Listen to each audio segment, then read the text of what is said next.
Bon, nouveau jour. Objectif, remonter le carter maintenant que la distribution est calée. Le but c'est de remonter le carter, donc il va falloir le rééquiper. Il faut que je resserre ces boulons-là, puisque je les avais démontés. Celui-là, j'avais pas réussi à le démonter, donc il a pas bougé. Il faut que je remette le joint ici, le joint spi. Il faut que je remonte les joints qui viennent ici. Et il faut que je remette le tendeur de la chaîne de pompe à huile qui vient ici. Voilà ce que je vais faire et prévoir ici. J'ai le joint qui était ici qui s'était abîmé. Donc c'est le bout du joint de culasse, donc j'en ai racheté un ici.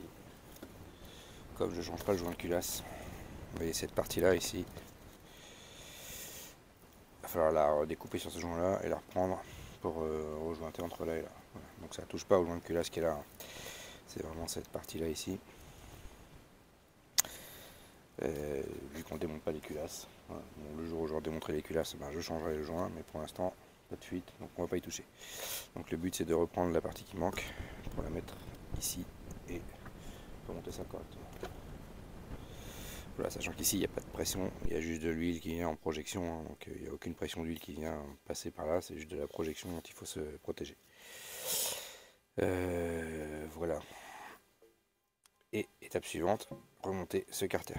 Donc comme vous pouvez le voir, hein, le carter ici, si vous le voyez bien, voilà, ici.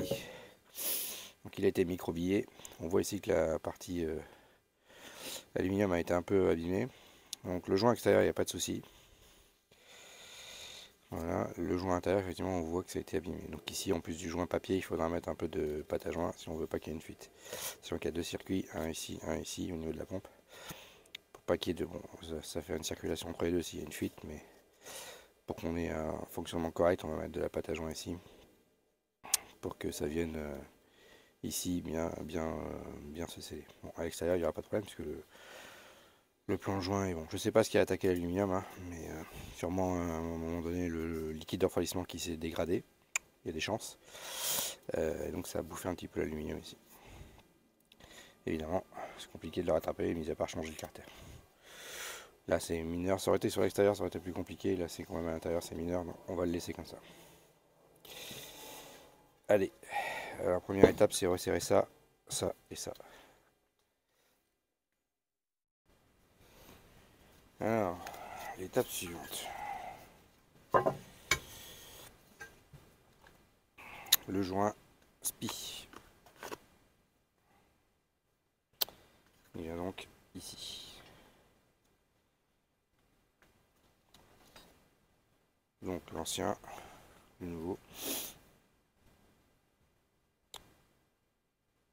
Qui sont un petit peu différents en conception. Bon, celui-ci a une bague métallique qui je pense va le faire durer un peu plus dans le temps. Celui-ci a une lèvre que celui-ci n'a pas. Donc l'objectif c'est de le mettre là-dedans et de l'enfoncer. Alors je préfère le monter enfin j'aurais pas dû le monter une fois le carter en place, je préfère le monter avant. Pour plusieurs raisons, j'ai peur qu'avec l'axe au milieu je sois gêné pour l'enfoncer après. Et d'une, en plus l'axe de toute façon lui, ben, il joue là-dedans puisque c'est lui. C'est celui-ci, le moyeu qui vient faire étanchéité ici. D'accord. Donc il n'y a pas. Voilà. Donc, de toute façon il faudra venir enfoncer le moyeu à sa place. Donc il passera au-dessus du truc. Du joint, excusez-moi. Donc on positionne et on l'enfonce. Je vais faire trouver une douille assez grande pour tapoter dessus. Alors,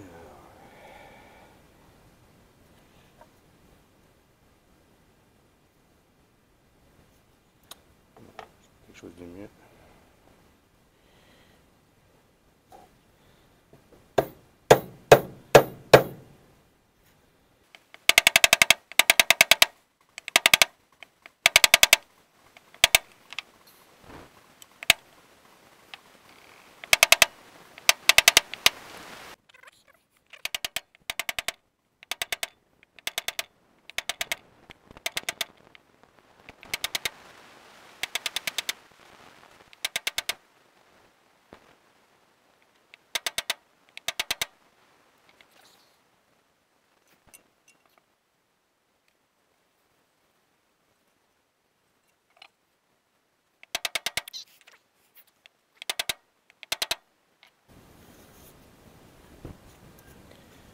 Bon, sans qu'on soit au bout, il est légèrement à fleur.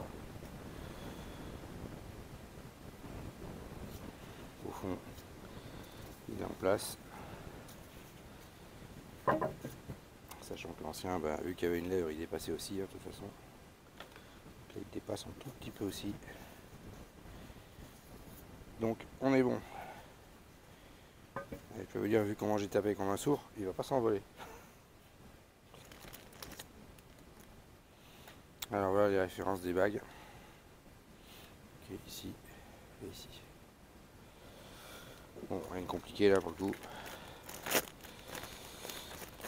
Voilà, sur du sachet.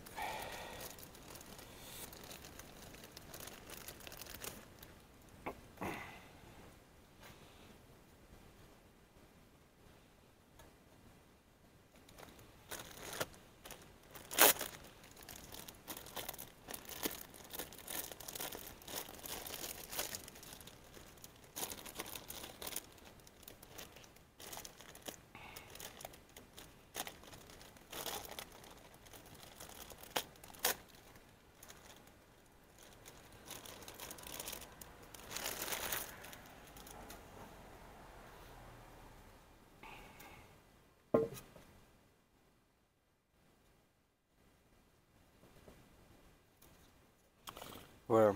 Alors, en revanche, il intéresse qu'elle soit bien en place. Donc, ce qui m'inquiète, c'est que, vu la facilité avec laquelle elle se met, et voilà. On va les huiler un peu. Ça va les coller comme ça.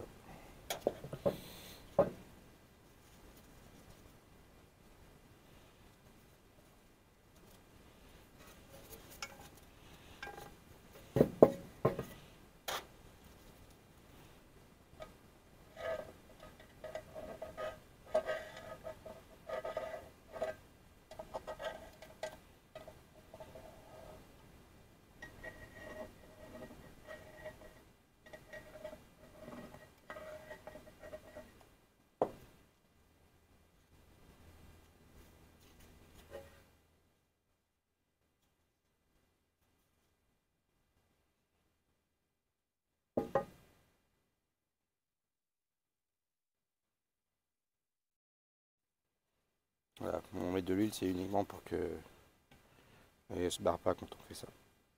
Elle reste collée au carter. Parce que quand il va falloir le monter, ça va être vertical. Il ne faut pas qu'elle tombe au moment du montage. Hein. Clair et net.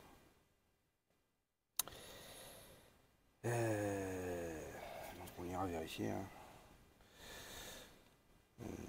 Faut pas se rater, sinon c'est. Là c'est un circuit. Là on a deux circuits d'eau. Hein. Donc si jamais il n'y a pas le joint, c'est fuite entre le circuit d'eau et le circuit d'huile.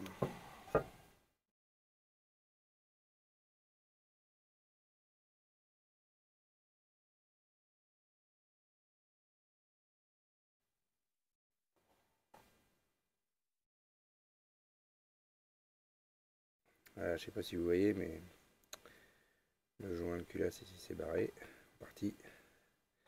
Alors que de l'autre côté il est intact. Hein. Bon. Renseignement pris, hein, c'est comme ça pour tout le monde. Hein. Dès qu'on démonte ça, cette partie-là s'arrache souvent. Bon, j'ai qu'un côté qui s'est arraché. Donc je vais découper un bout de mon joint de culasse que j'ai acheté pour le venir remplacer. D'accord. Et on jointera avec la pâte à joint les coins ici. Voilà l'objectif.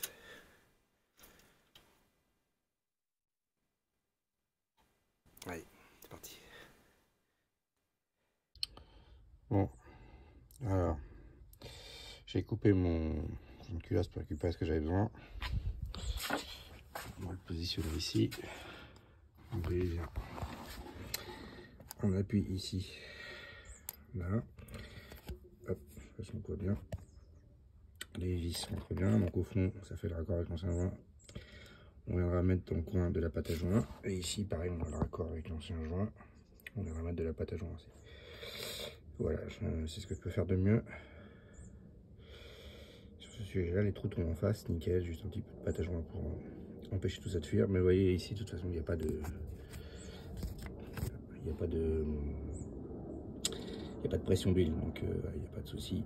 C'est juste des projections qu'on va avoir et qui vont empêcher de sortir, c'est tout.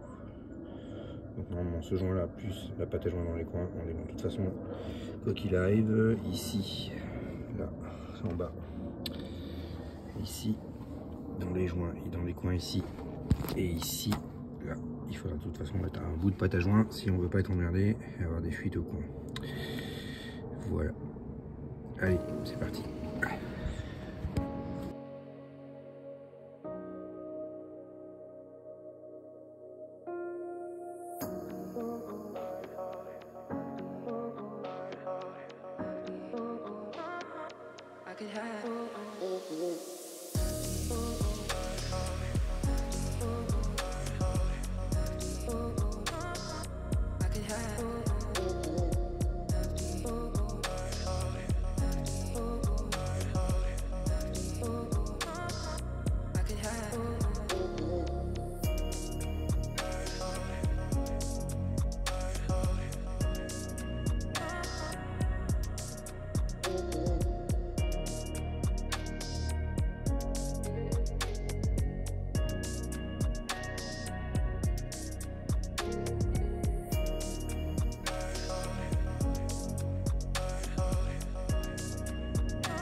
Bien, me revoilà, ça fait un petit moment que j'avais pas pu bosser dessus et vous donner des nouvelles. Alors pour vous, il s'est sûrement passé assez peu de temps sur la vidéo, mais ça fait un bon moment que j'ai pas pu avancer. J'étais coincé avec le remontage du carter, ici. Donc j'ai bien galéré avec ici refaire la partie, vous avez dû voir, mais j'ai refait plusieurs fois le joint ici, la partie du joint de culasse qui dépassait ici, j'étais obligé de la refaire plusieurs fois. À chaque fois que j'ai remis le carter, elle s'est barrée en morceaux. Donc j'y suis pris à 3 fois. Ici il y a un boulon, j'ai fait tomber un écrou dedans, je vous mets la photo, il était coincé par là, je suis obligé de redémonter. Bref, j'ai redémonté 3 fois le carter pour y arriver. Donc ça y est, il est fixé. Voilà, donc c'est au couple ici. Il reste à fixer la pompe à eau, je l'ai mise pour voir ce que ça donnait, mais elle n'est pas encore fixée ni avec son joint. Toute la distribution est bon, serrée, ça on l'avait déjà vu. Le carter est en place, c'est bon. J'ai pas encore fait tourner l'ensemble avec le carter positionné, mais bon là, il reste encore une vis ici à serrer qu'il faut que je fasse. Il faut que je vire ces vis pour pouvoir le faire. Le tendeur est monté, j'étais obligé de le redémonter plusieurs fois. Je l'avais démonté notamment pour aller chercher mon boulon que j'avais perdu. Donc le redémonter, remonter, resserrer au couple. Voilà, donc on est pas mal. J'ai monté cette entretoise là ici qui est celle du compresseur de clim. J'ai trouvé de la redémonter de façon pour monter le carter d'huile, mais je ne l'ai pas serré. Voilà. Et je viens donc de monter ma pompe à huile. Voilà, la pompe à huile est montée. Alors je l'ai ici, bon il reste à mettre la chaîne. Je l'ai mis dans un bac d'huile pour l'amorcer. Bon, elle s'auto-amorce en fait, hein. Il suffit de mettre de l'huile en bas et il n'y a pas de problème, ça s'auto-amorce. Donc voilà, mais bon, au moins elle est amorcée, il y a de l'huile dedans. Comme ça, il n'y a pas de problème. J'ai mon petit gant qui pend pour éviter que ça coule partout. Mais la pompe à huile est remontée, j'ai plus qu'à remonter ici ça et le tendeur qui est ici. J'attends, je sais plus pour quelle raison, oui je vais faire ça au dernier moment parce que je voudrais faire tourner le moteur avant pour vérifier. Mais voilà. Il me reste à remonter le bac à huile. Pour ça, il faut que je finisse de nettoyer le joint qui est là. Hop. Donc là aussi j'ai bien galéré, vous voyez. Le joint il vient pas tout seul, avec j'étais obligé d'acheter un grattoir métallique parce que sinon ça venait pas. Il va falloir que je reponce en plus toute cette surface avant de remonter l'ensemble. J'avais commencé à le nettoyer, mais voilà. Donc c'est la dernière étape, le grattage du joint, nettoyage de la surface.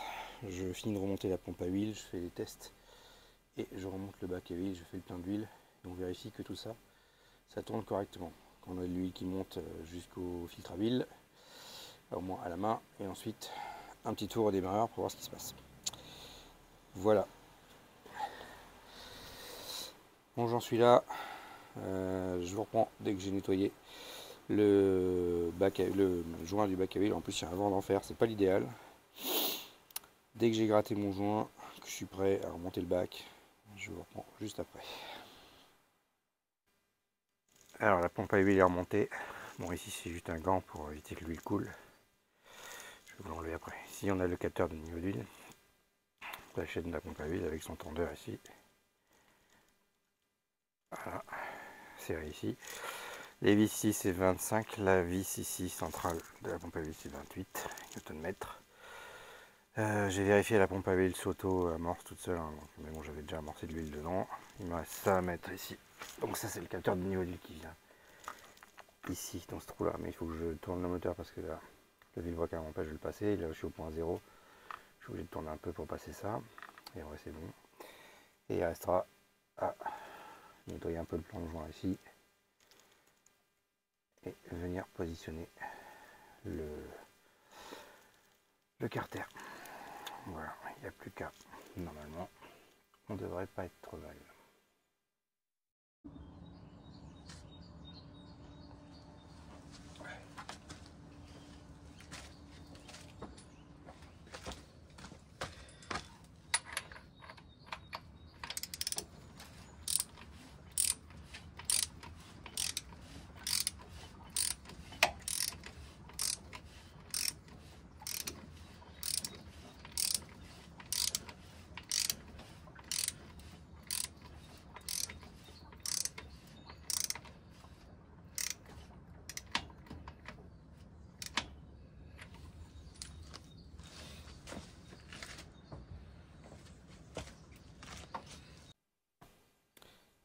Carter d'huile nettoyé.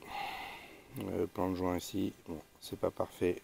J'ai pas réussi à le rattraper mieux au doigt sans rien. De toute façon, c'est le montage avec le joint papier et pâte à joint. J'ai démonté ça ici, nettoyé dessous, nettoyé tout le carter. Tout est absolument nickel là-dedans. C'est reparti pour 30 ans. Donc prochaine étape, je termine de monter le capteur de niveau d'huile qui prend là. Je sais pas si vous le voyez, ouais, il prend de l'huile, donc il faut que je termine de le monter. Pâte à joint, joint papier et je remonte le carter. Voilà, donc je l'ai poncé le mieux que j'ai pu ici. Au doigt on sent plus rien. C'était vraiment galère de rattraper de récupérer le plan joint. Mais c'est plutôt propre. Voilà. Ah. Allez, à tout de suite. Montage du cache avec son nouveau cache, nouveau joint. Hop, c'est parti. Il n'y a qu'un seul sens de montage.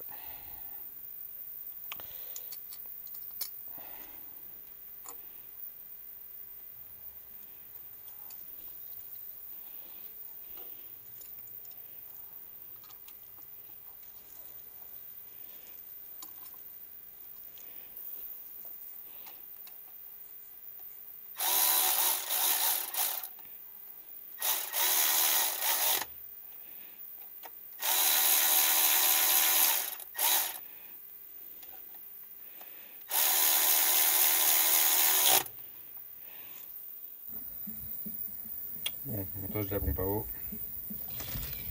Donc, la pompe, son joint. On va mettre de la du joint silicone sur le joint et sur le moteur.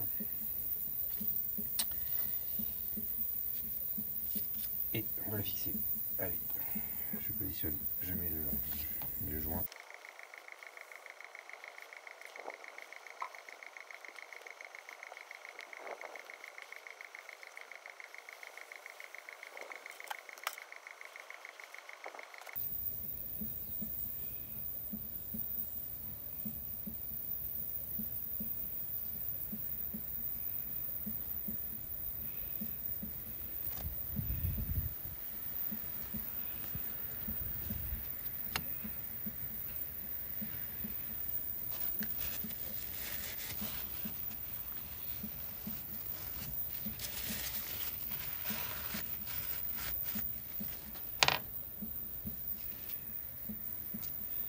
Voilà, même chose côté moteur. Ah merde. Ça m'agace. Toujours. Ouais. Ces putains de trucs qui partent toujours en couille. Insupportable. Et voilà. C'est parti. On va en mettre 10 fois 3.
Voilà, c'est serré.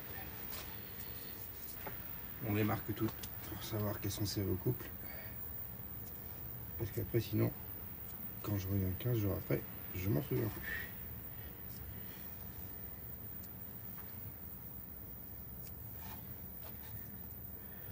Voilà, parfait. Alors, pose du joint sur le carter. Le carter, je lui ai mis une fine couche de silicone. Même chose côté moteur. Et là, on va positionner le carter maintenant. Le joint sur le carter.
Bien, alors on va arrêter là cet épisode. Pour moi, ça aurait duré plusieurs semaines, pour vous, au pire, quelques dizaines de minutes. Voilà, j'espère que ça vous aura plu. Donc j'ai quand même réussi à remonter ce que je voulais faire au départ, c'est-à-dire le carter de distribution, la pompe à huile, le carter d'huile, bon, la pompe évidemment, la pompe à huile. Voilà, donc tout est prêt. Prochaine étape, ça sera tester au démarreur, vérifier en faisant tourner au démarreur que la pression d'huile monte bien dans les partout.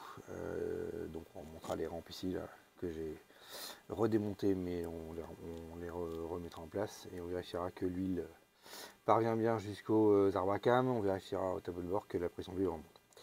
Voilà, j'en ai profité pour démonter ici la fixation du filtre à huile. Donc c'était pas très joli, donc j'ai tout démonté, j'ai tout nettoyé et il faut que je trouve le joint qui va bien, mais ça sera remonté au prochain épisode. Voilà, normalement la prochaine étape, on devrait faire tourner le moteur et puis après remontage du train avant et on pourra aller rouler. Voilà, donc on va s'arrêter là pour cet épisode et la suite bientôt sur cette voiture. À plus tard.